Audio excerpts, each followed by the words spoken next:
Welcome to Integrating Technology into Your Teaching, Assignment 1. So this assignment is going to look at formative assessment and collaboration. And our first objective is to describe a possible utilization for your classroom for one of the following tools for formative assessment. Either Plickers, Kahoot, Nearpod, Edpuzzle, Socrative, Google Forms, or GoFormative. And I'd like to emphasize that I'm not showing you all of these pieces of software because I think that you should be using all of them. I think that that's actually kind of a dangerous approach. It's an ineffective approach.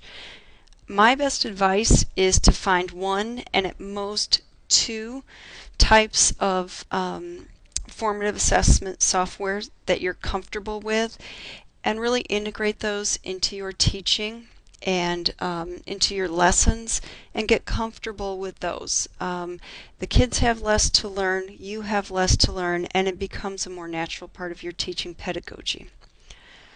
Okay, so let's go ahead and dive in. First one we're going to look at is Plickers. And Plickers are great if you only have one teacher device. So your smartphone or any internet-enabled device, such as an iPad, an iPod Touch, a Kindle Fire, a tablet, an Android tablet, a Galaxy tablet, any of those. So you really just need one teacher device. So it's pretty low tech. The way Plickers works is you log in online, and you also have to get the app for your particular device.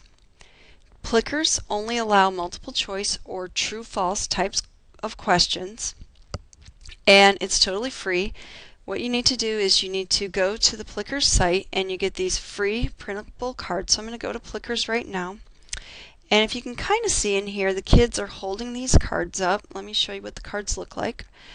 This is the standards Plickers card set, which is free. You can also buy a laminated version of their set, and it's a matte lamination, and the reason why there's a matte lamination on there is because if you use regular lamination, it creates too much of a glare and your camera can't read it. So there's different types of cards. There's the standard set, there's also the large font cards. I'm going to pull that up so you can see that. You can see that A, B, C, and D are a little bit bigger on these ones. And you just print them off, and if a kid loses them, loses his or hers, you can just print that extra one off of them. And the way it works is you go to you can set up classes ahead of time in your library. So I'm already logged in, that's my account. And I can create a new question, I can add an image. Okay, so I can say, who is this?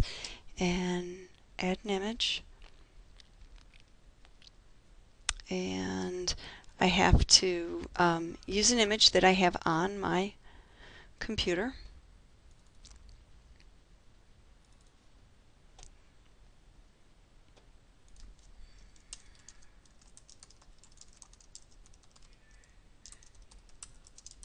And then whoops.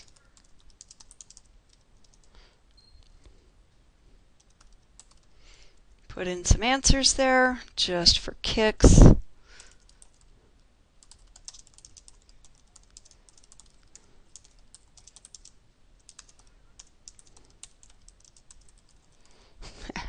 And you say which one is correct. You hit save. So now this particular question is in my library, and I can use that.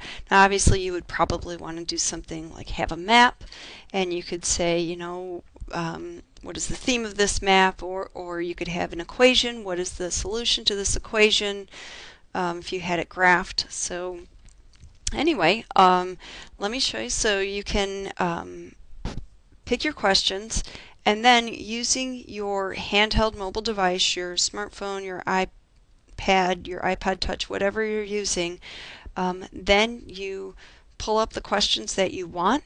You decide which class you want it to be in.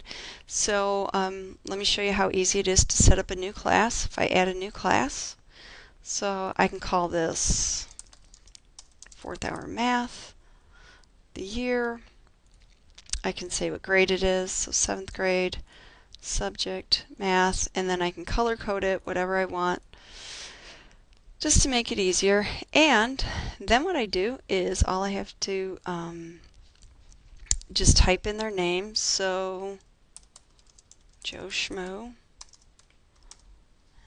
Alright, he's card 1.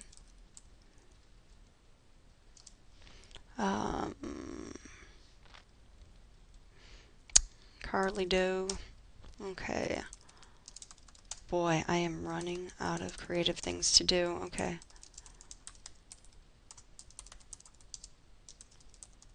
There we go. Now my history brain is kicking in. Okay. So anyway, those cards, and I've got my class, and I still have up to 63 cards. God help you if you have that many kids in your room. And you can sort these cards alphabetically by, looks like by their first name, or by card number. Okay, so they are one of my classes. I don't think I have to do anything else there.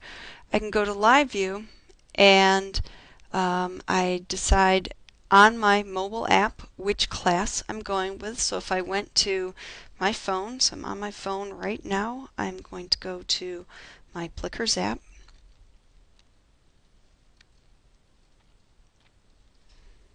And I wish I had a second camera here, so I'm going to 4th hour math. I'm going to go to that. And I just chose, so now the class is 4th hour math. I said, who is this?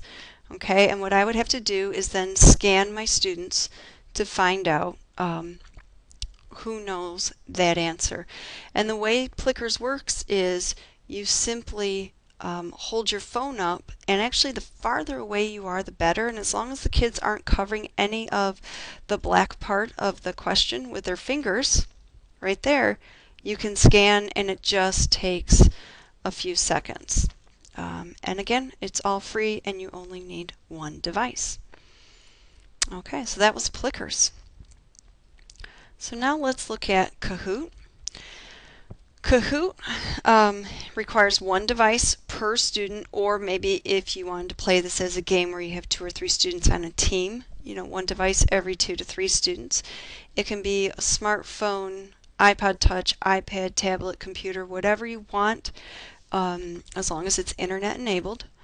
You have to log in online on Kahoot, and then players get the app for their devices. So I'm going to go ahead and sign in because I've already logged in. Oops. Just using my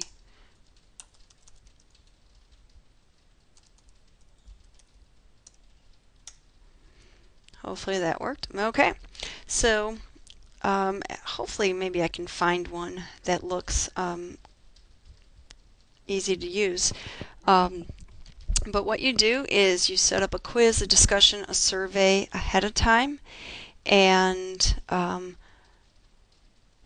or you can use one of these Kahoots that somebody else has already made.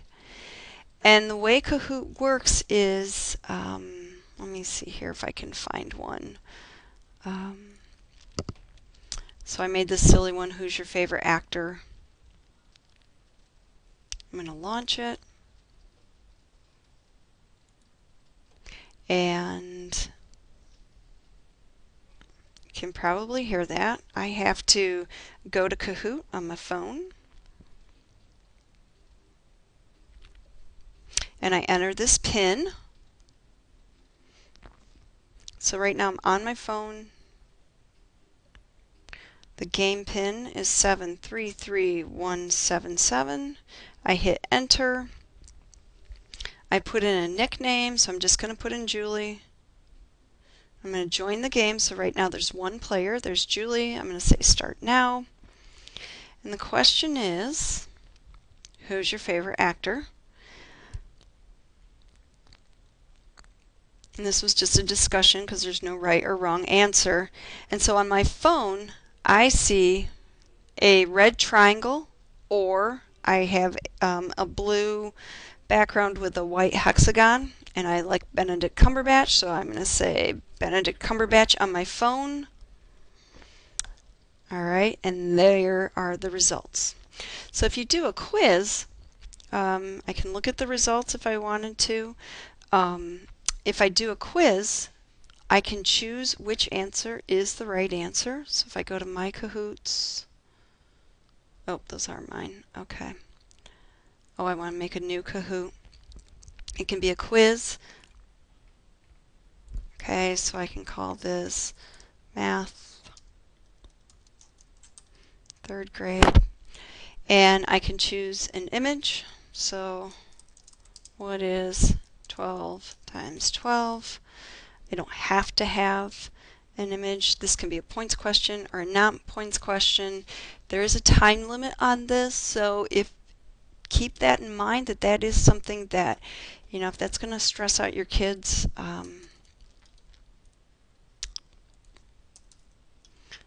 you might not want to do that. Okay, so I've given some options, save and continue, and you can give it a description, all that other stuff, save and continue. You can give it a cover image. I'm going to say I'm done. I can say play now. Good Lord, here comes the loud music. Okay.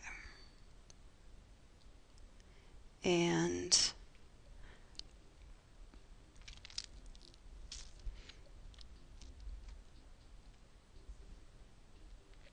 I'm going to enter in the game pin on my phone.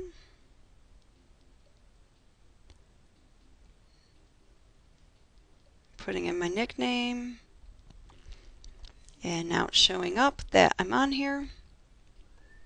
Start now. And what is 12 times 12? Okay, that's the question. So it gives me a little bit of think time, and then I have those shapes and colors on my... So yay, I got that correct, and I know that's the correct answer. Next. Okay, and because I answered it relatively quickly, I got 900 points. Now if I had answered incorrectly, if I had taken a longer time, I would have gotten less points.